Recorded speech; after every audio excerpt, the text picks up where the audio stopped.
Hi there, it's now 2 o'clock, so this is the time we're due to start, but I'm going to give a couple of minutes just because technology and everything else, it always takes a little moment for people to log in. So I suggest if you're already here, go grab a quick cup of tea or a drink or whatever, and I'll see you back very soon.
Okay, so hopefully you've had a chance to grab your cuppa and we're ready to start. So first of all, just to thank CGS Jobs for having us along today.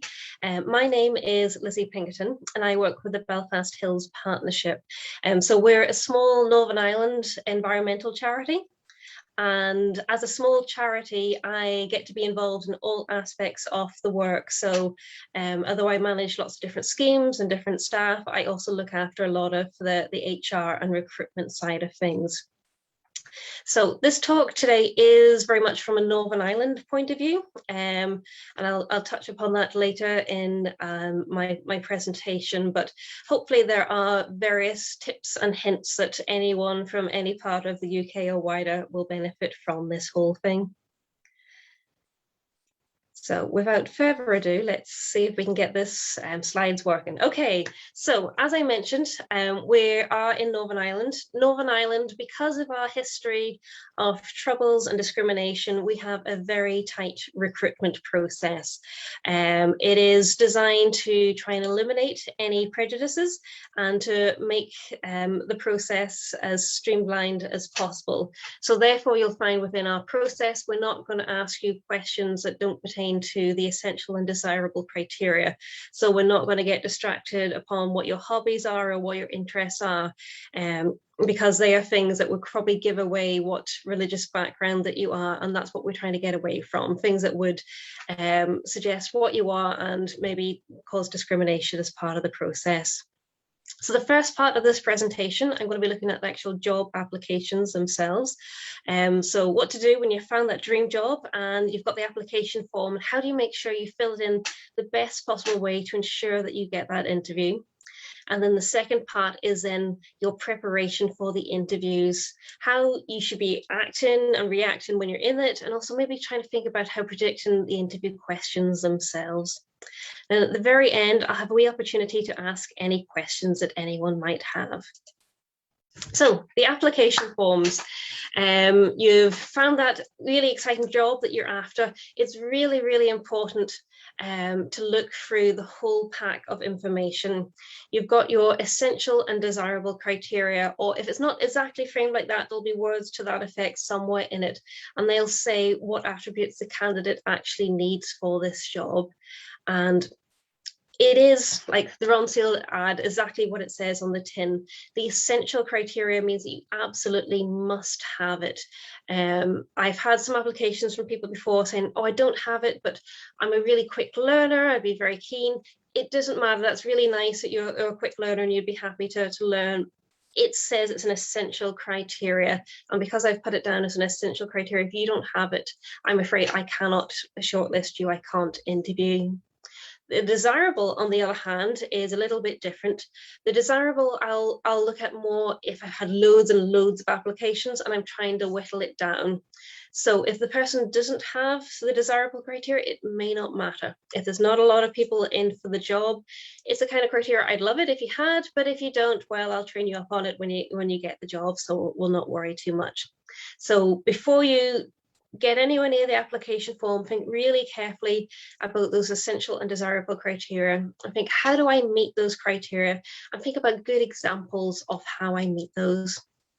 Guidance notes, never skip through the guidance notes. Often you're just really keen to get to the actual application itself and you sort of whiz through the rest of it. Please, please, please always take the time to thoroughly read the guidance notes. There could be some really important bit of information that if you haven't followed may actually eliminate you from the process. So before you even get started. So it could be things like, well, when is the submission date? What's the submission time? Important things like that, because if you don't get that right, you'll be eliminated absolutely automatically. It might be things like word counts. Some people are very strict. They'll say you've got 200, 300, whatever words that it is. And if you go over that, then again, you could be eliminated from the process. Please do remember the reader when you're filling out the form. Think of the per panel that are trying to go through these application forms. They might have an enormous stack, might be 50 or so people in the application stack, and they've got a day set aside to read through all these applications. And as a general rule, any of the identifying factors of you, your name, address, and all the rest, that'll all have been ripped apart. It'll literally just be application number 1. And so all the personals are taken away and all they're left with is your basic information in terms of how you meet these different criteria. And if you think of them, they're going to have a long day of reading and you want to make life easy for them. You don't want them hunting through the whole thing, desperately trying to find the information. You want it to be as simple for them as possible. You want them just to be able to go tick, tick, tick, brilliant, taking this application. And on that, little things, I've had people change the font size, so trying to squeeze in as much as possible, and I've put it down to some ridiculously small font. That's all very well, but actually you might be peeving off the panel that is going to decide if you get the job or not, because if I'm reading loads of these and I'm now trying to squint desperately hard, trying to read it, it's not putting me in the best frame of mind. Another pet hate of mine is actually capital letters. I've had some job applications and they fill out the whole entire thing in caps locks. It's really like someone shouting at you for the whole entire thing, but it also makes it really difficult to read. Another pet hate of mine is spelling mistakes. If you can't be bothered to spell check the application form, any reports and all the other things that I would need you to do for me in the future, you're very unlikely to spell check them, because this is you trying to create a good impression. So if you've actually got the job and you're no longer trying to create that good impression, what's your standard of work going to be? So all these things will not exclude you from being shortlisted.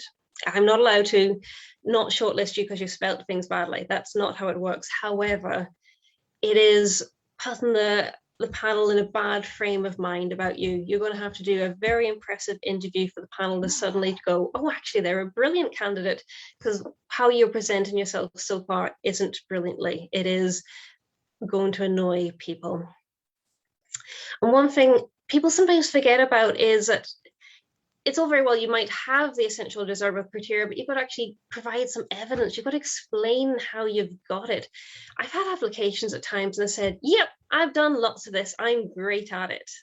And you're going, Anyone can say that. I need actual evidence of what you've done, when you've done it, how you've done it, how long you've been doing it for. Really good, solid examples of the whole thing. So bear that in mind. We don't know you. We don't know experience what you have. And just saying, yeah, I got lots of it, that doesn't cut it. You have got to prove it. And it's your job as the person filling it in to put your best foot forward, provide an evidence, creating a nice clear application form that someone really wants to go, yeah, I want to meet that candidate, they sound great. So this is an example of some guidance notes that we had on, this was a real job that we had back out in 2017. So, as I said, really important stuff to look out for, deadline, and be careful in terms of your timing on it. So that if it says 1 p.m, if you're a little bit out, even if you're 10 minutes past 1, the panel could decide, no, they're not going to consider you at all, especially if they've had a lot of interest in the job, because at that stage, they're trying to get rid of people. They don't want to interview every single person that applied. They're trying to get it down to a manageable number. So as I say, other things that they might say is, for instance, this one said complete in black ink, and that all questions must be completed, and failure doing so might mean your application may not be considered. So we've told people, look, we've set out the essential and desirable criteria, and you have to clearly indicate your experience and qualifications and how this is relevant. So we're telling you that, just in case you didn't already get that, that's what we're doing. We've told you in black and white, that's what you need to do. For ourselves, we're saying you may continue on additional sheets, but ensure these are referred to or securely attached or whatever way it is. Not everyone will do this. As I say, some people are very strict about word counts, and so you need to be aware of what the system is and who you're applying to. An important thing to note, especially if you're from maybe a different country from where the job's being advertised, so you might have a slightly different qualification, that if you don't have the qualifications requested, but if you have a comparable qualification, include the details of it, but then explain to the panel why it's equivalent. The panel may not know your qualifications or your experience. It's up to you to really explain that this is equivalent to a GCSE, or this is equivalent to an A-level, or whatever it is. Sometimes you'll only be contacted if you've been shortlisted for interview. Again, this is often due to the amount of staff time it takes to contact all the people. And if there's been a huge interest in the job, it's just not feasible to contact everyone. Your focus is in trying to contact those few people that you've invited for interview and make sure that they know that they've got to come along. For ourselves, we say that you mustn't include a CV. We're not interested. We just want you to fill out the job. So there's no point of wasting your time for a CV for us. Other organisations might be completely different, and they might not have an application form. They might say, send us your CV and a covering letter explaining why you'd be suitable for this job. So be aware of who's asking and what they're asking for. And likewise, if they're after a CV, make sure you tailor it to them and to their job and what you're after. Make sure it's all very, very relevant to the whole thing. Okay, so again, this is the same job. It was a Wildlife Connections Project Officer, and there's lots of information about what the task is, the location, all the specific types of things that you might be doing. But really what you want to be homing into is this bit here, the essential criteria and the desirable criteria. Consider really carefully, do I meet that? Am I going to get past that first hurdle? Because if you don't meet it, there's really no point. But likewise, do be imaginative in terms of how you're coming up with examples of how you meet the criteria.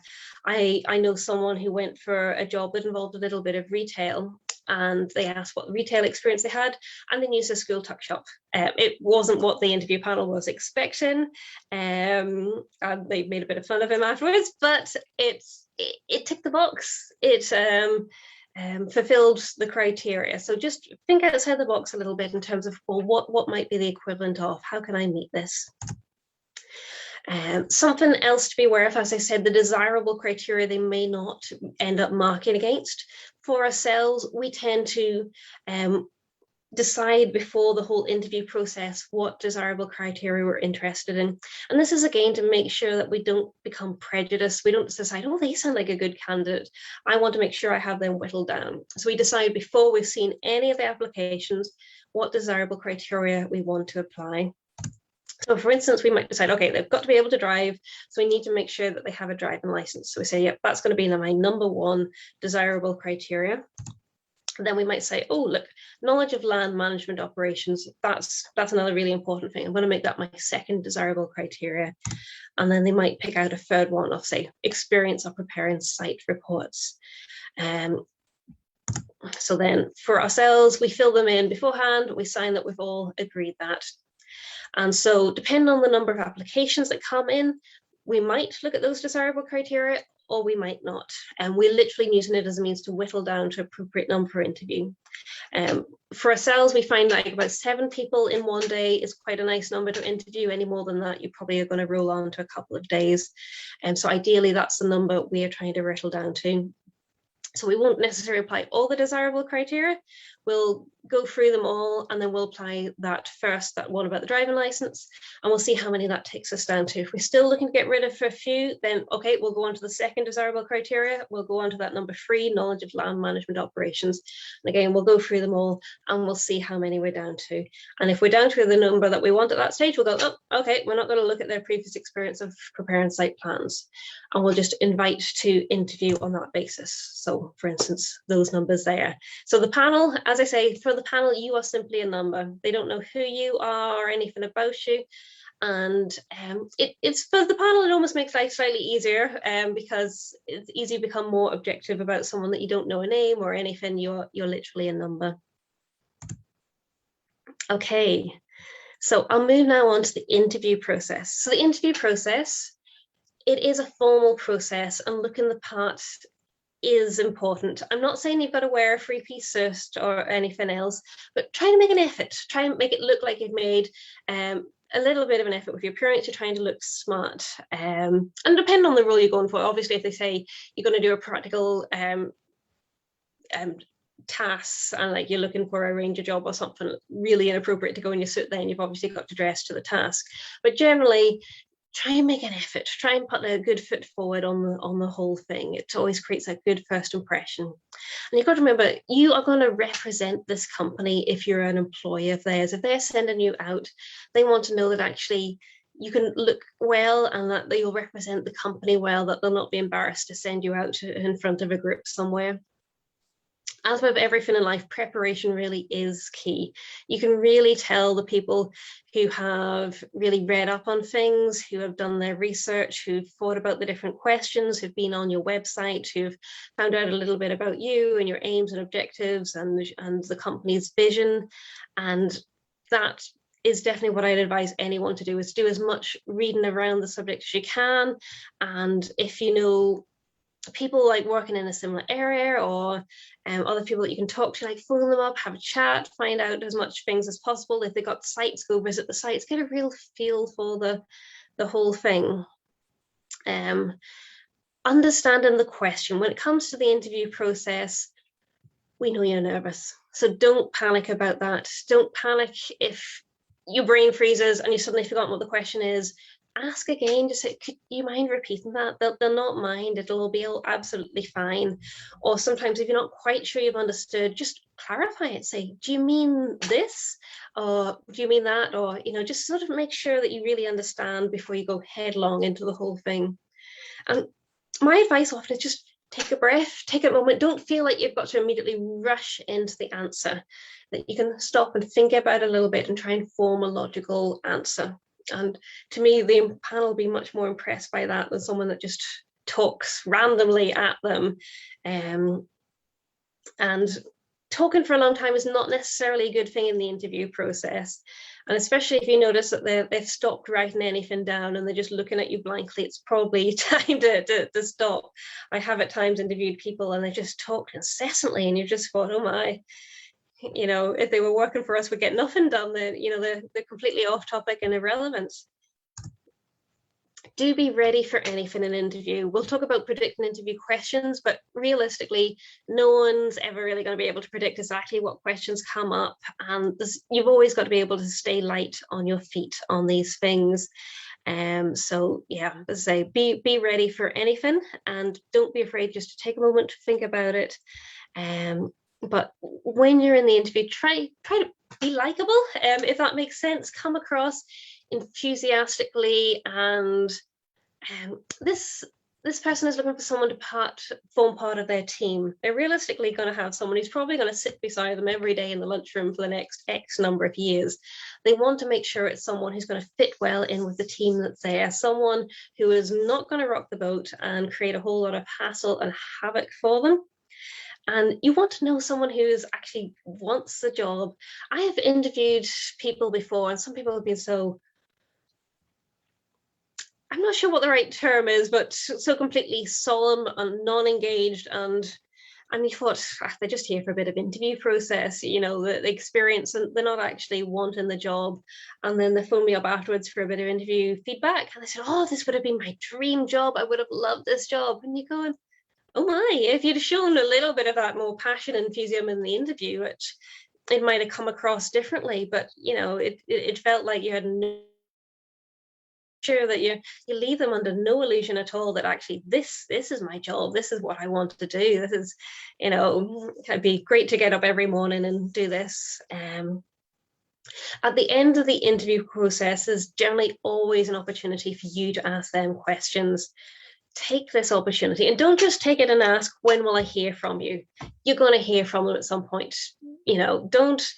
Don't waste your opportunity to ask questions on something like that.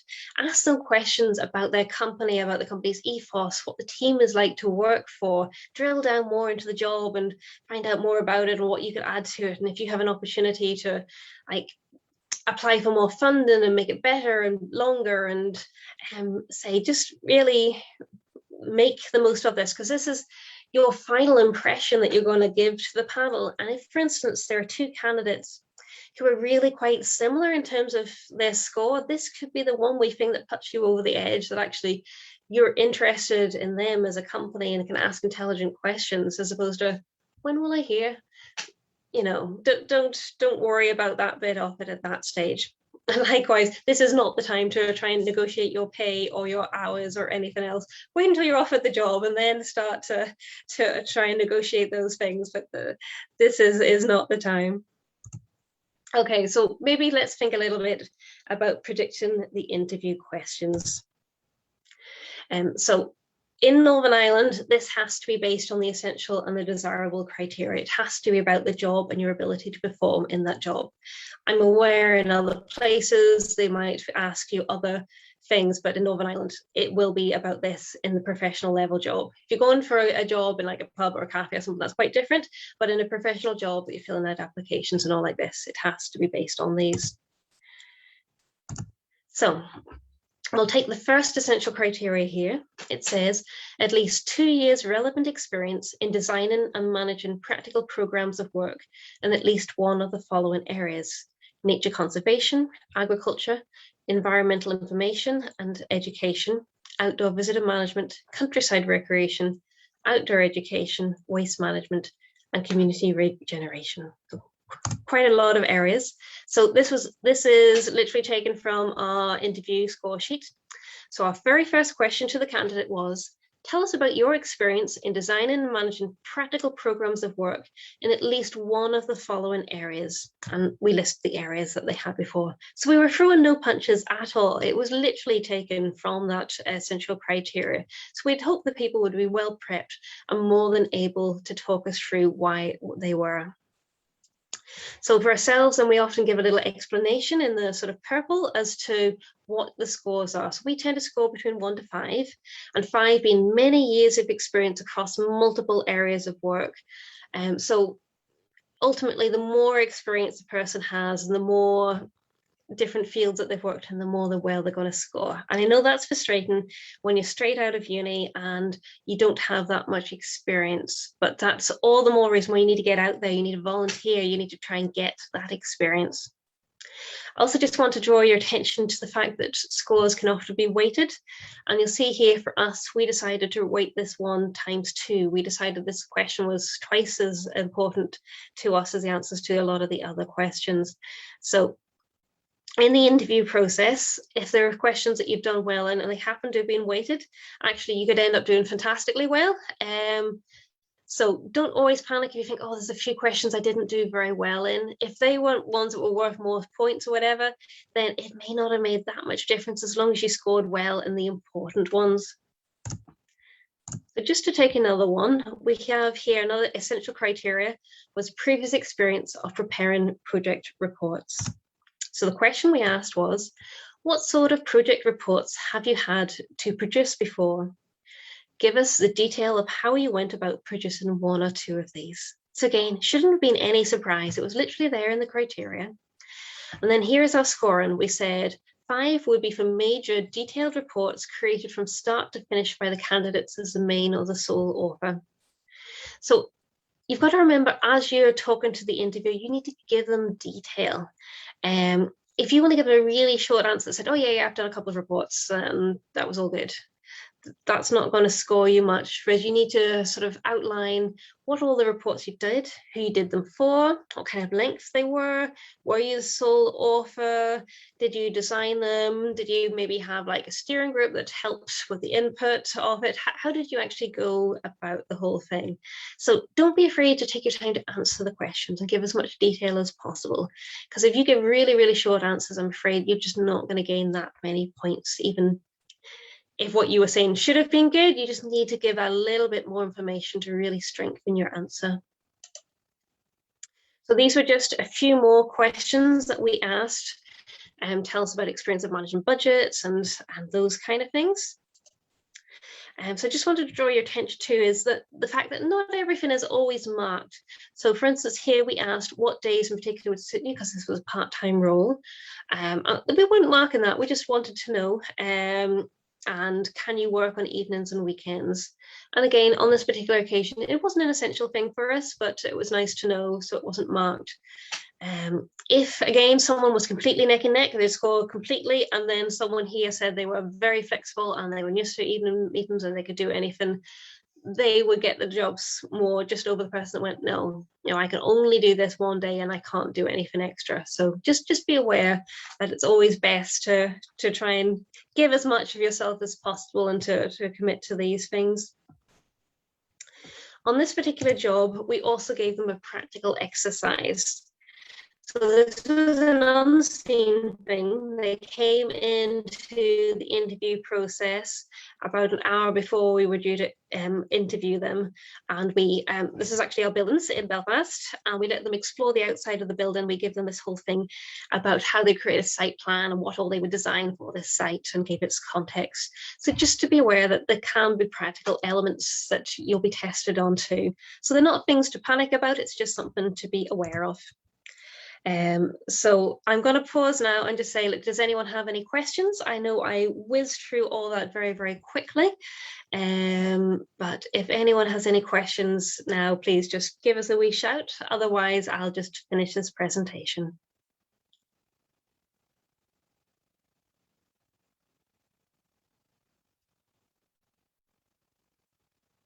No problem at all. Well, if someone does come across anything later and wants to give me a shout, please send us a little email or message through the CJS Jobs website. But thanks everyone for joining me today, and I hope that we'll see each other soon. I'm now just going to end this meeting for everyone.